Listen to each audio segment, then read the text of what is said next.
बाबा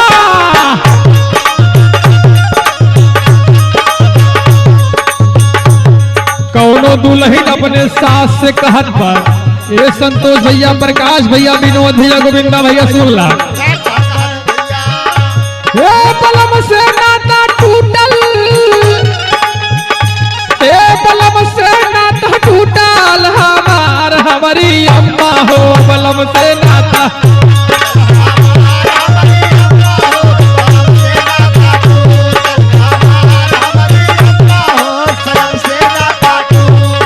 बलम से नाता टूटल, सजन से नाता टूटल हमार हमारी अम्मा हो, बलम से नाता टूटल।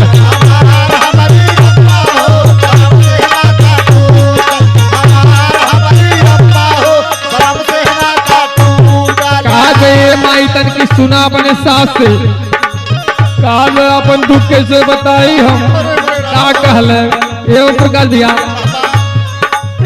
गवना करा के सैया गैला परदेसा,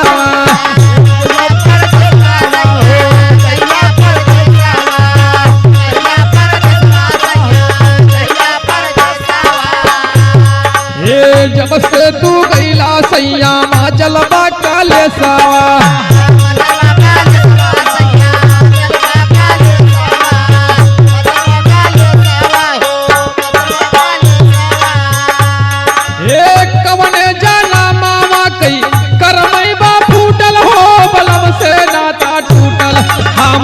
हमारी अम्मा हो, बलम से नाता टूटल।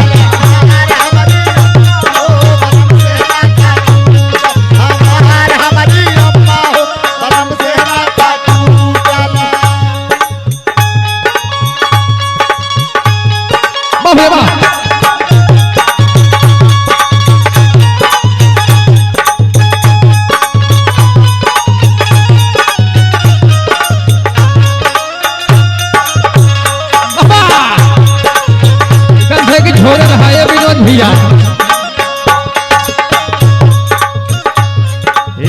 कवन कारणवा पियवा भैला निर्मोहिया,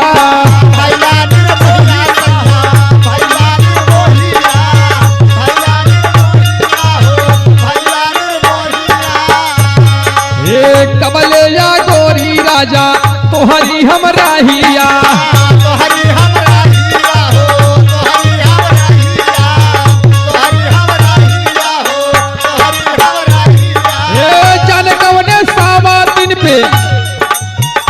कहत में हमें कुछ दाल में काला लगत बा अम्मा, जान कौने सावा दिन पे सैया बाटा झूठल हो, बलम से नाता टूटल हमार हमारी अम्मा हो, बलम से नाता टूटल।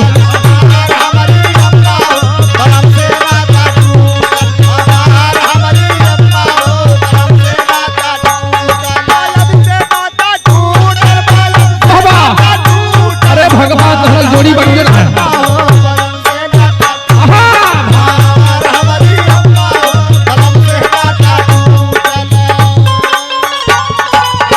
बाबा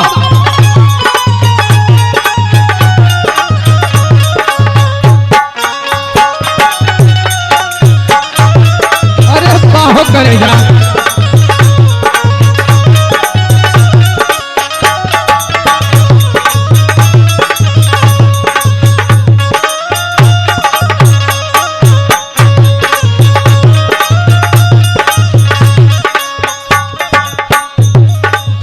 कहले हे सैया निर्मोही मोरी सुधिया भूलाइला, सुधिया भूलाइला मोरी, सुधिया भूलाइला, सुधिया भूलाइला मोरी, सुधिया भूलाइला। हे हमहिया भागीनी के जियतई मुआ वाला,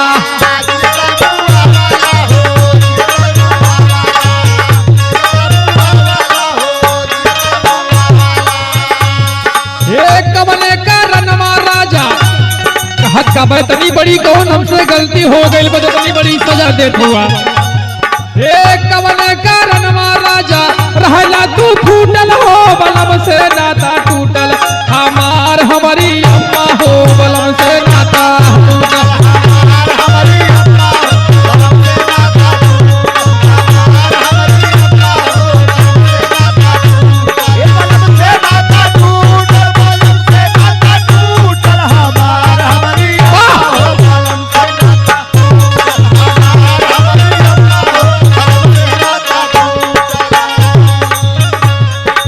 आखिरी लाइन में कहले का बहुत समझौला अपने सास के अपने का कहत बा ये संतोष वीरनवा मोरे कहीं समझाई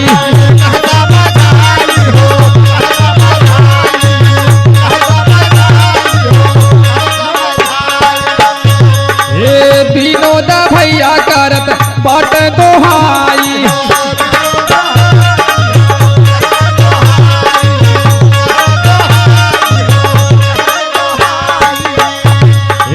निर्खुशा जन्मा काहे कहा दे सैया काहे रूठल हुआ हे निर्खुशा जन्मा काहे बाटे बाड़ा रूठल हो बलम से नाता टूटल हमारी